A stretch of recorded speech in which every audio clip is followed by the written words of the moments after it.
салом алейкум дӯстони азиз.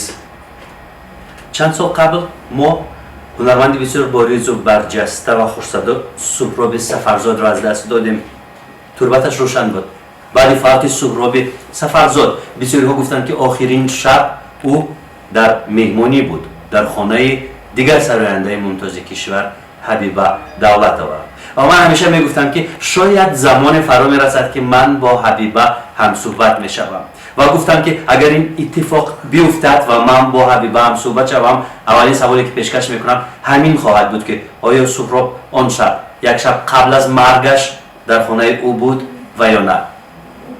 Ҳабиба Давлатова имрӯз меҳмони барномаи Ногуфтаҳо аст. дуруд Ҳабиба ҷон. Саломат бошед.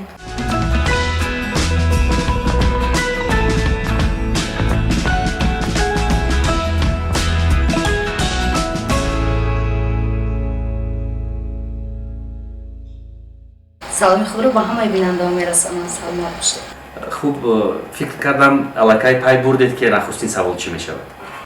бале урсҷон, лекин охирон шабе ки мо сӯҳроби Сафарзодро аз даст додем, шаб дар хонаи ман рости охирон бор ҳам телефон қати ҳамсӯҳбати 8 декабр шуда будум.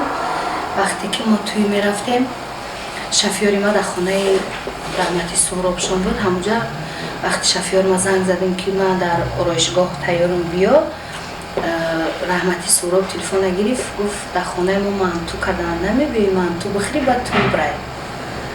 рости охирон бор гапзанимон ҳамо 8 декабр буд. 10 декабр гузашт.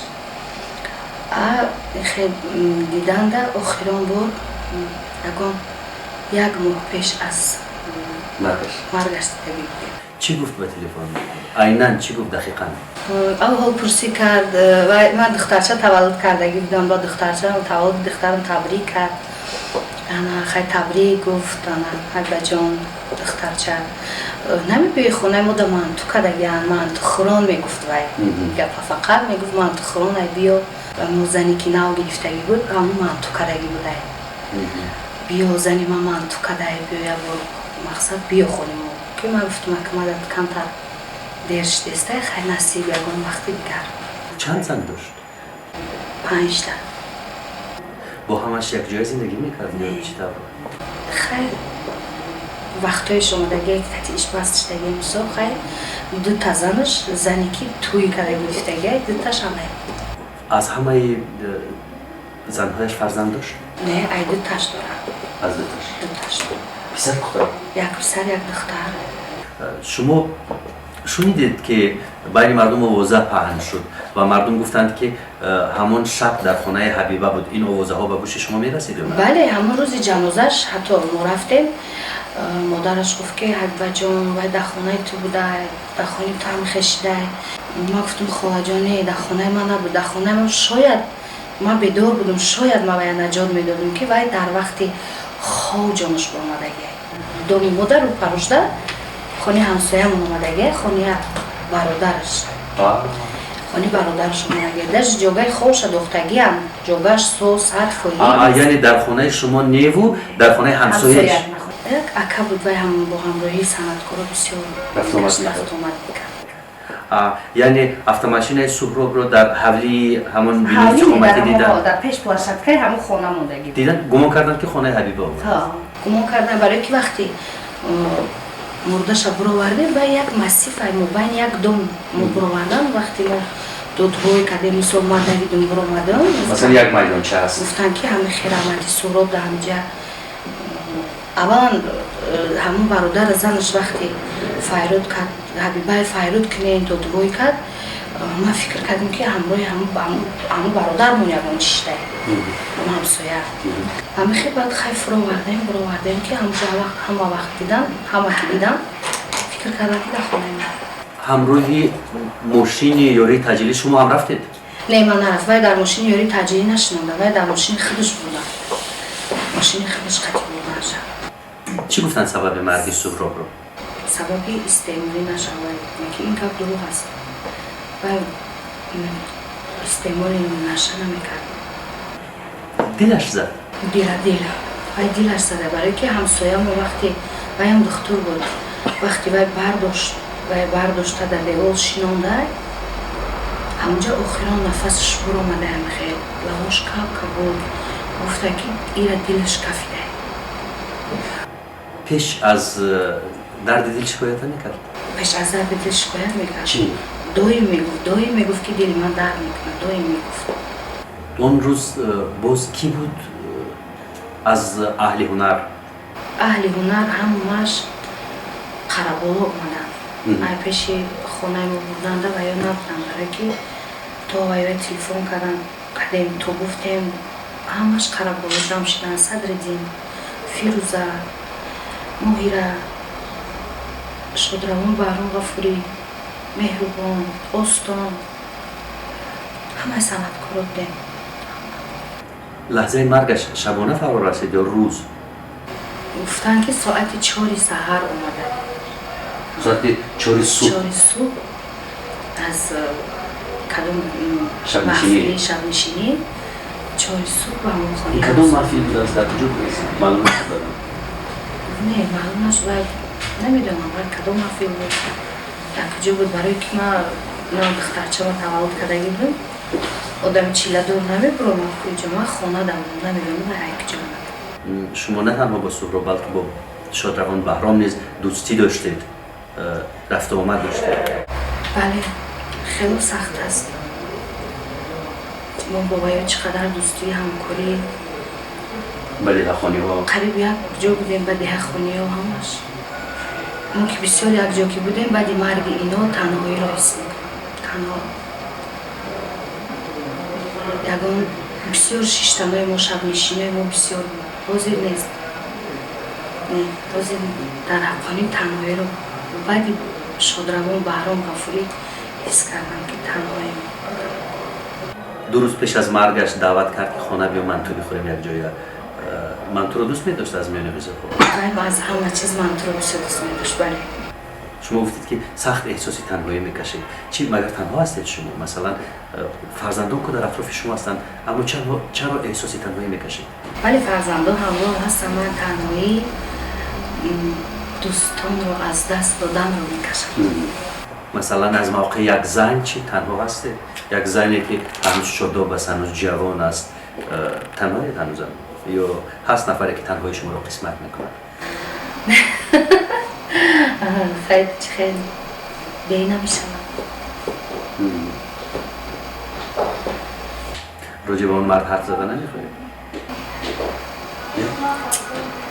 شاید بسیاری ها دانند، شاید برخی ها ندانند که شما و ماهیره طاهری خواهرانید. شما خواهر بزرگید و ماهیره خواهر کوچک. و چرا طاهری است شما دولت ها؟ ما فامیلیامون دولت و پدرمون طاهران داره. فقط برای در صنعت شناختن ماهیره چند خیلی یعنی که فرق داشته باشند. خیلی پاپا جان شما دولت فهیم و طاهری کنم. شما چند خواهرانید در عائله؟ 3 خواهریم یک دادر. برخی ها میگویند که حبیبه و خانواده حبیبه ازبک تبارند، از ازبکستانند. آیا درست است؟ بله درست است. مادرم از ازبکستان است. از کدام منطقه ازبکستان؟ فرغانه. پدرتون چی؟ پدرم توجی. گفتند که در ازبکستان به دنیا آمدید نه؟ نه ما 4 فرزند در تاجیکستان به دنیا آمدیم. یعنی مادرتون از ازبکستان شوهر کرده آمد؟ یعنی خویش پیوندان خاله ها اونجا؟ اونجاست. اگر حالا من خواهش کنم که با ازبکی حرف بزنید میتونید حرف بزنید؟ بله میتونم. O'zbekchani tushunasizmi? Tushunaman. O'zbekcha bilan gapilasizmi? Gapiraman. O'rgatib beraymi sizga o'zbekchani? O'rgating. Bironta o'zbekcha qo'shiq yo'qmi? Yo'q. Ayta olmaysizmi? Nasib qilsin. Xayr, yagon tarona zamzama bikunam Habibajon. یک ترانه مشترک داشته، من نوشته بودم یک سال نمیدونم و کلیپ موزیک ویدیو این ترانه نیز برآمده بود، خیلی جالب بود، در پیله ها، در زینه پایه ها.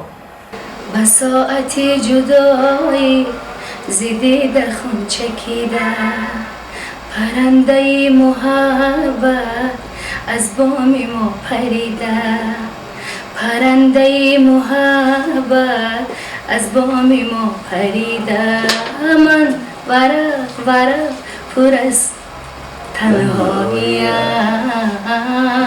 من غزل غزل کتابی خالیم بساط جدایی زیدیده خم چکیده براو. سلامت باشه. عجیب عجیب. هست ترانه‌ای که تا هنوز حالا آماده نکرده و هیچ کس نشنیده است. این ترانه است که هنوز هیچ کس نشنیده است و حبیبه زیبا حالا پارچه این ترانه رو می‌سراید و من خواهش می‌کنم که همش رو نسراید زیرا دوست‌های مالکیت اینتלקטואلی زیاده. بله برای همون هم از روز نسرایم کی گفتی خودتون. بله.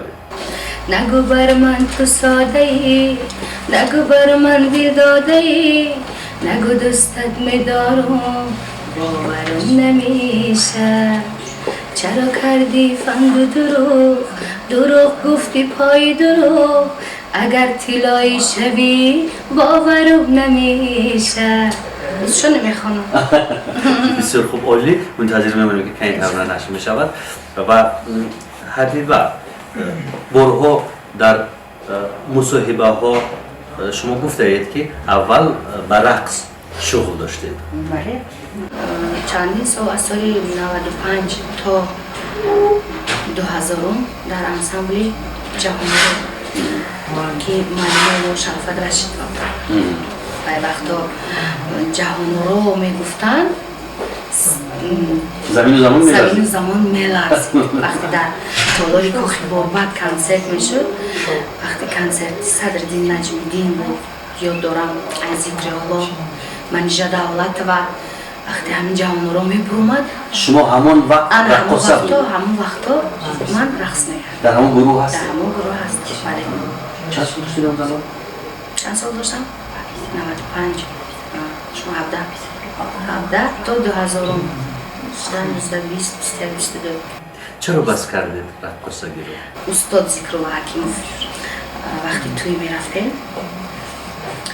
همچون رقصه؟ همچون رقصه من در درون ماشین سرود خونده میرفتم سرود ملکه سعید و فیض گل یوسف و اینا خونده میرفتم منیژه من میکردم میگفت ذکرالله و من نگاه میکردم میگفت گوش کن همون تو حافظه شو این قصدای خوب داری اینی میگفتم اکای ذکرالله نمیتونم حافظه شده چیده نمیتونی میگفت این قصدای خوب داری من میترسم شما رو میبینم توی دارو قطعی اینقدر جنجالو میشه این قبیسه شما رو خفه میکنن و من رو خیلی خفه کنن میگفتم و میگفتم خیلی این چیزا پرابلم نمیشه و وقتی که موجه تو حافظه نمیشی این چیز در نظرت نمیتونه در حقانی همین خیبه یکمی سرودی برای ملکه کریم تیار کرده بود عاشق مشوی اگر توانه تا در غمی عاشقی نمانه